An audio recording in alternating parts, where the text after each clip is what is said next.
Well, getting back to school is all about the kids and what will make their lives easier to start the new school year, especially if their parents are going through a separation or a divorce. This next segment is sponsored by the Haefner Law Office. And joining me this afternoon is family law attorney and founder, Mark Haefner. Mark, thanks so much for joining me today. Thanks for having me. Absolutely. And I can't believe it. August is here. Some kids are starting to go to school today. A few others are following in their footsteps over the next couple of weeks. But this can be something tricky, especially when parents are going through a divorce. What advice do you have? Yeah, if this is your first time or even if it's been a little while, there's a couple things to just make things so much easier. And that is when you're filling out paperwork or getting things from the school, make sure that the other parent is listed. First of all, list them as the other parent. If there is a pickup sheet, make sure the other parent's listed as well as perhaps their parents if they're helping transportation. Even if you don't like their new spouse or whatever, list them, because let me tell you, the last thing you want to do is create problems for the kids and getting picked up. And I get calls at least once a week where someone can't get their kid from school, or it's just problems. And it doesn't need to be. The school doesn't need it. The kid doesn't need it.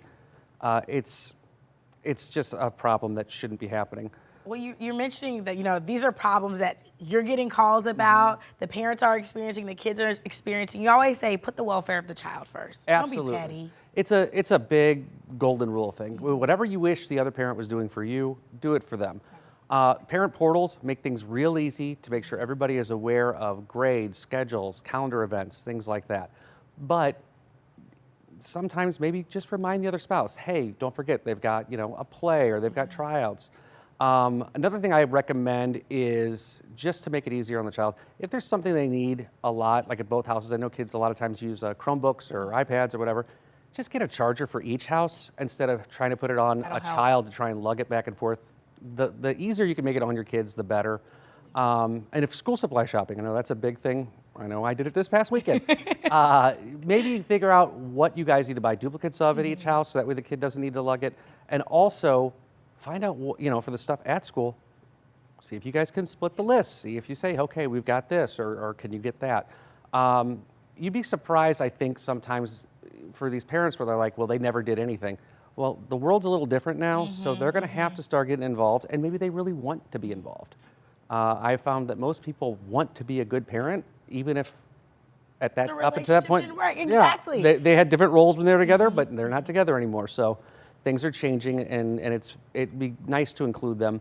But having a Google Calendar is another thing that could work. Shared calendars are always great. It just makes things so much easier on the kids, and that's really what it comes down to. No matter how much, the lawyers are going to work out the financial stuff. Just don't do anything that's going to make you look bad in front of the judge.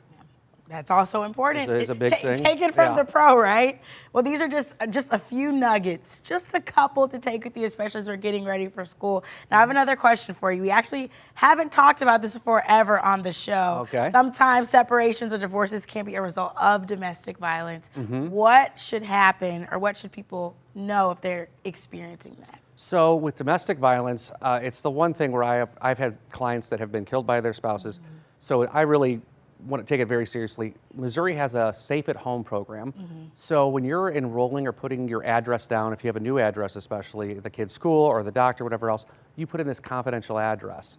And that's what you put it down. We do not want to have mistakes in the admin office where they release your address if you're trying to stay safe, things like that. So you want to use, it's called the Missouri Safe at Home program. You list that address, and then all the mail, everything just funnels through them. They'll get you what you need to have. So if you are a victim of domestic violence, first of all, I always recommend look into the Safe at Home program, and then also when you're listing out your address on things, use the address that they have there, which I believe is in Jefferson City, and they'll get everything to you. And then as far as domestic violence goes and schools, for example, maybe kind of clue the school in a little bit about what's going on. They don't need to know, they don't need to get the details, but they can help. Yeah, maybe, if meet the teacher night, maybe you can set something up separate or away from them. If you have a protection order against you, there is no exception of, well, it was meet the teacher night, so I got to violate my protection order. No. You got to stay away. Exactly. Yeah. Well, Mark, thank you so much. We appreciate you. Thank you for breaking that down for us, giving us some good nuggets in St. Louis if you're at home, you're watching. Mark has a book called Exit Strategy you can get your hands on. You can also pick up the phone and call his office, 314-200-6101.